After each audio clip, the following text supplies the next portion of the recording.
तर आज करायची होती आऊंसाठी चिकन बिर्याणी. त्याच्यासाठी मी अगोदर बिरिस्ता तयार करून घेतला.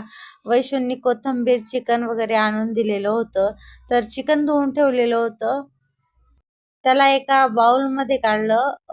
त्याच्यात बिरिस्ता टाकला, दही, कोथिंबीर, मसाले सगळं काही टाकलं, लिंबू आणि मिक्स करून 1 घंट्यासाठी ठेवून दिलं. त्यानंतर ना एकीकडं मी तांदूळ भिजत घालून ठेवलेले होते, तर तांदूळ पण टाकून दिले. भात झालेला होता, तर मी चिकन करायला घेतलं. बघा किती छान दिसतंय. त्यानंतर ना चिकन शिजलेलं होतं, त्याच्यावर भात टाकला.